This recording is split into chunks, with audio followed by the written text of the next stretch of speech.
पर्वत, ये नदियाँ, ये पर्वत, ये नदियाँ, ये हरे भरे खेत लुभाए रे। ओ भैया मेरा देश बसा है गाँव में। ओ मेरा देश बसा है गाँव में। यह फंसा पुराने ख्यालों में, ये उलझा कई सवालों में, यह फंसा पुराने ख्यालों में, ये उलझा कई सवालों में। हमें गाँव में लानी खुशहाली, हर खेत में हंसती हरियाली, हमें गाँव को स्वर्ग बनाना है, सुख समृद्धि को घर लाना है। ओ भैया मेरा देश बसा है गाँव में। ओ मेरा देश बसा है गाँव में। अरे मुखिया चाचा, मेहमान आज ही तो आने वाले हैं ना? क्यों भाई मोहन, ऐसा क्यों पूछ रहा है? मगर मुखिया जी, ये मेहमान है कौन? प्रगतिशील किसान है, जमाने के साथ साथ चलते हैं, बहुत सारी फायदेमंद बातें जानते भी हैं और उसे अपनाते भी हैं। तभी तो 2 पैसे कमाए होंगे।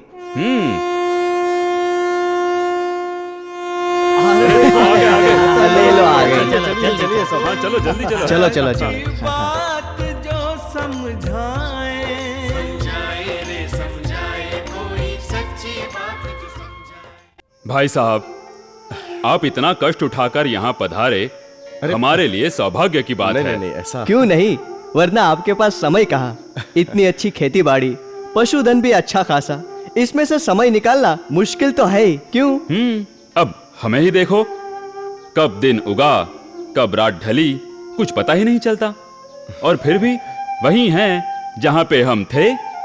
खैर, अब ऐसा होना तो नहीं चाहिए। देखिए मुखिया जी, मेहनत तो सभी करते हैं, पर अगर हम सोच समझ के साथ करें, नए नए प्रयोगों की जानकारी रखें और उस पर अमल करके देखें, तो आपको लाभ अवश्य होना ही है।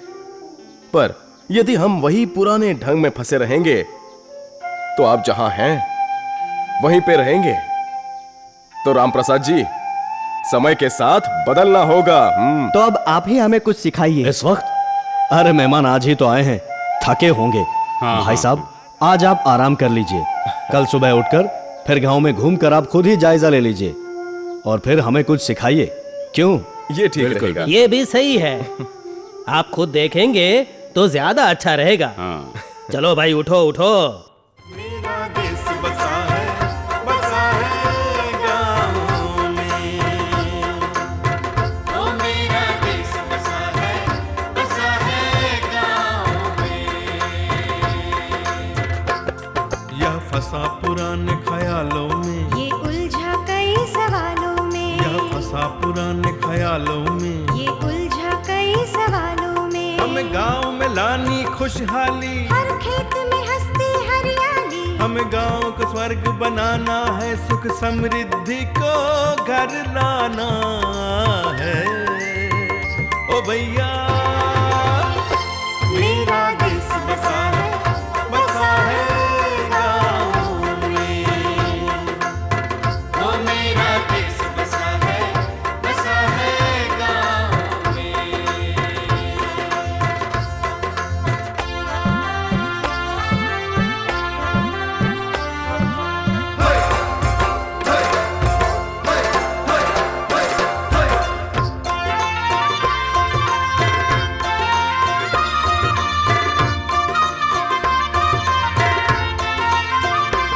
कोई सच्ची बात जो समझाए, समझाए कोई सच्ची बात जो समझाए। तो हम भी खुशी से अपना। मुखिया जी, आपके गांव के पशु कुछ स्वस्थ नहीं लग रहे, बात क्या है?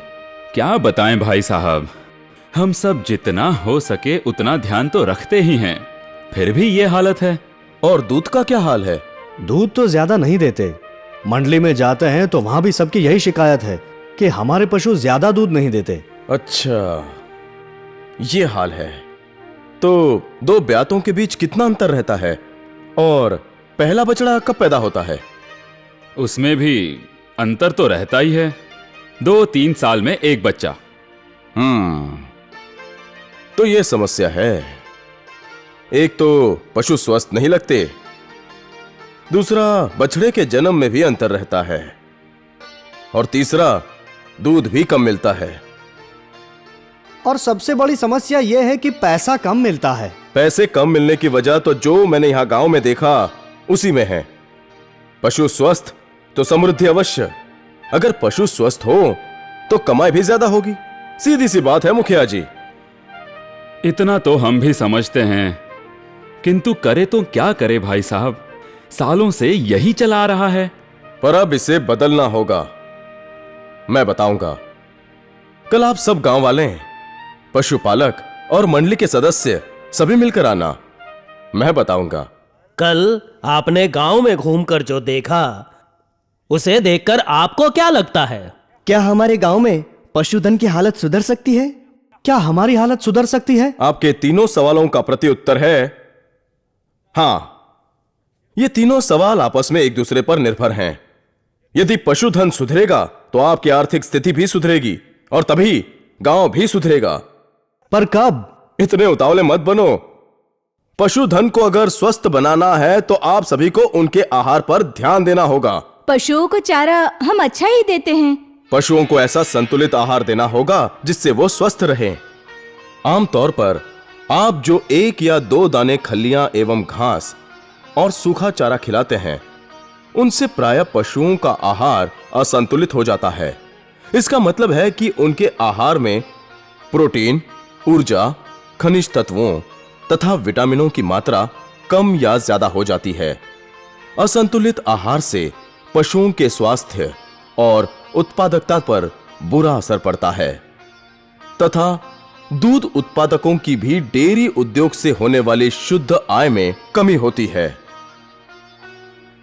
पशुओं का राशन संतुलित करके देने से उनकी उत्पादकता भी बढ़ती है तथा खर्चे में भी कटौती हो सकती है। पशुओं के आहार में ऊर्जा एवं प्रोटीन का स्तर तो ऊपर नीचे होता ही रहता है, परंतु मिनरल्स की कमी अक्सर पाई जाती है, जिनको केवल मिनरल मिक्सचर द्वारा ही पूरा किया जा सकता है। हां, और आप सबको मैं बता दूं कि आज सुबह मैंने जो गांव में देखा कि कोई किसान, आप में से कोई भी अपने पशुओं के आहार में मिनरल मिक्सचर नहीं मिलाता है, और मिनरल मिक्सचर पशु के आहार में एकदम जरूरी है। मिनरल? मिनरल मतलब खनिज तत्व। ये क्या है? प्राणियों के शरीर में मिनरल्स का संतुलन बहुत जरूरी है। मिनरल्स ना मिलने पर या उसके कम मिलने पर शरीर में उसकी कमी हो जाती है। जैसे एक पक्का मकान बनाने के लिए ईंट, रेती, चूना, पत्थर, सीमेंट, पानी सभी की जरूरत पड़ती है, और इन सब का अपना अपना महत्व है। केवल ईंट या पानी से मकान नहीं बनता, सब कुछ चाहिए, और वो भी आवश्यक मात्रा में, न ज्यादा न कम। ऐसा ही एक स्वस्थ शरीर के लिए आवश्यक है, और पशुओं को अगर आवश्यक मिनरल्स मिलेंगे तो वो हमारे ही फायदे की बात है। वैसे तो सभी मिनरल्स पशुओं के लिए आवश्यक होते हैं, किंतु उनमें से कुछ मिनरल्स बहुत महत्वपूर्ण होते हैं, और ये हैं calcium, phosphorus, sulphur, copper, zinc, manganese, iodine और कोबाल्ट। आइए मैं इन मिनरल्स के बारे में संक्षिप्त में आपको बताता हूं। कैल्शियम दूध उत्पादन के लिए यह आवश्यक है। दांतों, हड्डियों को बनाने और उन्हें ज्यादा मजबूत बनाने के लिए भी कैल्शियम आवश्यक है, और मांसपेशियों के लचीलेपन को बनाए रखने में कैल्शियम आवश्यक है। फास्फोरस दूध उत्पादन के लिए आवश्यक है, दांतों, हड्डियों को बनाने और मजबूत रखने के लिए आवश्यक है, और ऊर्जा के शरीर में इस्तेमाल होने के लिए आवश्यक है। सल्फर शरीर में प्रोटीन बनाने में, कार्बोहाइड्रेट्स और फैट के उपयोग में और विटामिन बी कॉम्प्लेक्स बनाने में सल्फर काम आता है। कॉपर हीमोग्लोबिन बनाने के लिए, पशुओं की त्वचा, बाल के रंग, एंजाइम्स बनाने के लिए और सामान्य प्रजनन क्रिया को बनाए रखने में कॉपर काम आता है। जिंक शुक्राणुओं को बनाने के लिए, प्रजनन अंगों के विकास के लिए, विटामिन ए को सक्रिय करता है और विटामिन ए की कमी से पशुओं में रतौंधी नाम की बीमारी हो जाती है। मैंगनीज शरीर में कार्बोहाइड्रेट्स के उपयोग में सहायक एंजाइम्स को मदद करता है और सामान्य प्रजनन क्रिया को बनाए रखने में आवश्यक है। आयोडीन आयोडीन थायराइड हार्मोन्स बनाने में और शरीर के विकास एवं प्रजनन में बहुत आवश्यक है। कोबाल्ट शरीर में विटामिन B12 बनाने में और रक्त में हीमोग्लोबिन बनाने के लिए कोबाल्ट काम आता है। अब देखिए कि यह मिनरल मिक्सचर किस मात्रा में दिया जाता है।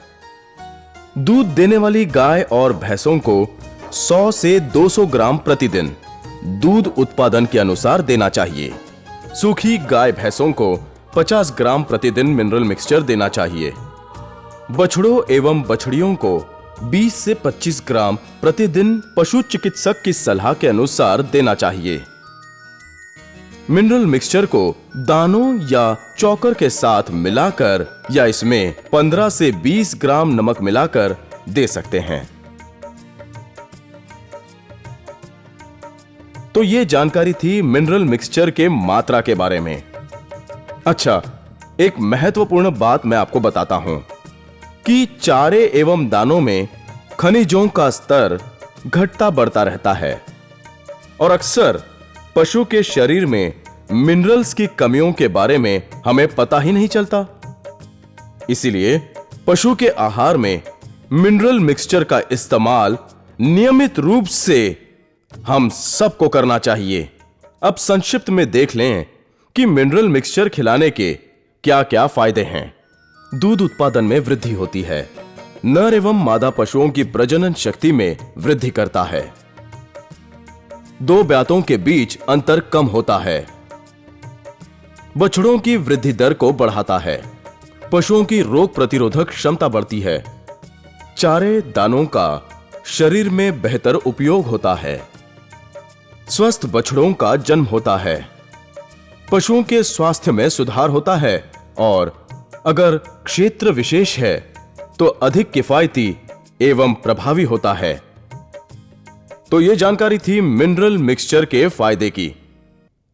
अब आई बात समझ में।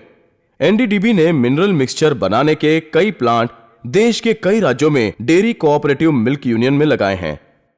हम भी ये प्लांट एनडीडीबी की सहायता से अपने गांव की मिल्क यूनियन में लगा सकते हैं। आप सब एकजुट होकर अपने यूनियन में प्रस्ताव पारित करें। एक बार सहमति मिल जाने पर आप भी अपने यूनियन की मदद से मिनरल मिक्सचर का उत्पादन शुरू कर सकेंगे और फिर देखिए आपके गांव के पशुधन को फायदा होता है कि नहीं। और जहां पशु स्वस्थ वहां गांव भी समृद्ध। तो बात हो गई तय कि हम सब मिलकर मिनरल मिक्सचर की फैक्ट्री बनाने का प्रस्ताव रखेंगे। हाँ, लेकिन गांव के 3-4 जवान भाई बहन आगे आएं और जिम्मेदारी लें। उन्हें हमारा सहयोग मिलेगा।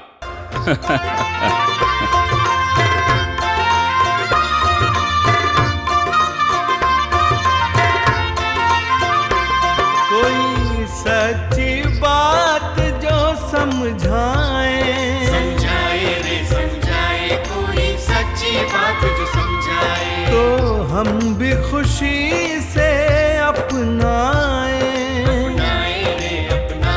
भैया हम भी खुशी से अपनाए। हम साथ में मिलकर सोचेंगे और फिर निर्णय पर पहुंचेंगे। हम फैक्ट्री एक बनाएंगे और मिनरल मिक्सचर पाएंगे। पशुधन की सुरक्षा।